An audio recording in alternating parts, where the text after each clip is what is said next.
गेल्या महिन्यात अप्पोहत्ती चौकातील महानगरपालिकेच्या मालकीच्या जवाहरलाल नेहरू उद्यानाच्या जागेवर नागोरी मुस्लिम मिसगर ट्रस्टचे रेहान शफी काझी यांनी अतिक्रमण केले असून महानगरपालिकेने ते काढावे असा अर्ज सामाजिक कार्यकर्ते घनश्याम बोडखे यांनी महानगरपालिका प्रशासनाला दिला होता। महिना उलटून गेल्यानंतरही पालिका प्रशासनाने अद्याप त्या अतिक्रमणांवर कोणतीही कारवाई केलेली नाही। केवळ वेळ मारून नेण्याचं काम पालिका प्रशासन आणि आयुक्त करत असल्याचं निदर्शनाला आलंय।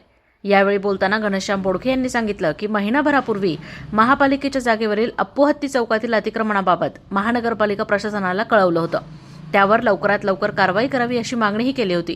गेल्या 10 दिवसांपासून मी पालिका प्रशासनाकडे या संदर्भात पाठपुरावा करत असून महापालिकेचे आयुक्त, अतिक्रमण विरोधी पथकाचे प्रमुख आणि महानगरपालिकेचे अधिकारी हे केवळ वेळ मारून येण्याचं काम करत आहेत।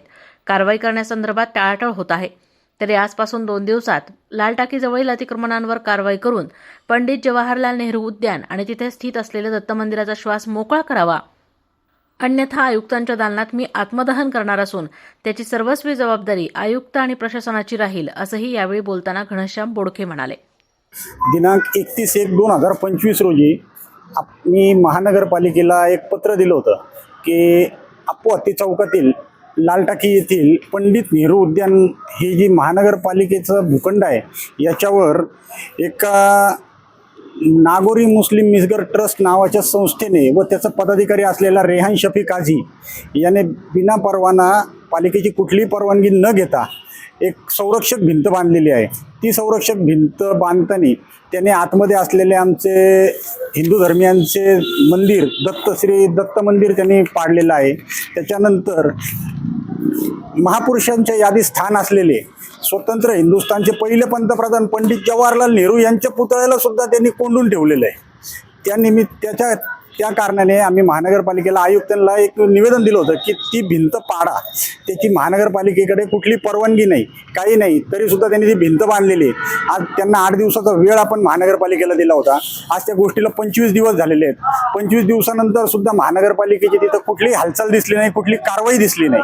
त्यामुळं आज नाविलाजाने आम्हाला एक महानगरपालिकेच्या आयुक्तांना एक स्मरणपत्र देण्यासाठी यावं लागले की पुढील 2 दिवसामध्ये जर ते नागोरी मुस्लिम ट्रस्टची भिंत पाडून त्या रेहान शफी काझीवर गुन्हा दाखल केला नाही तर कुठलीही पूर्वसूचना न देता मी स्वतः महानगरपालिकेच्या आयुक्तांच्या दालनामध्ये आत्मदहन करेल आणि याची कुणालाही आयुक्तांना त्यांना कुठली पूर्वकल्पना देणार नाही। आणि त्यानंतर निर्माण होणाऱ्या कायदा व सुव्यवस्थेच्या प्रश्नाला सर्वस्वी महानगरपालिका आयुक्त आणि बांधकाम विभागाचे प्रमुख बल्लाळ साहेब हे जबाबदार असतील। कारण की गेल्या 8 दिवसापासून मी पुन्हा एकदा पाठपुरावा करतोय की तुम्ही ते अतिक्रमण पाडा, तुम्ही ते अतिक्रमण पाडा। तर बल्लाळ साहेब फक्त एक तोंडदेखलेपणा करतायत। महानगरपालिकेचे अतिक्रमण विभाग प्रमुख असलेले बल्लाळ साहेब आहेत, ते तिथं जात आहेत, त्यांच्याशी बोलतायत, त्यांच्याशी चर्चा करतायत ते समोरच्या ट्रस्टवाल्यांशी आणि तसेच परत येत आहेत। कारवाई त्यांच्याकडनं कुठली होत नाही।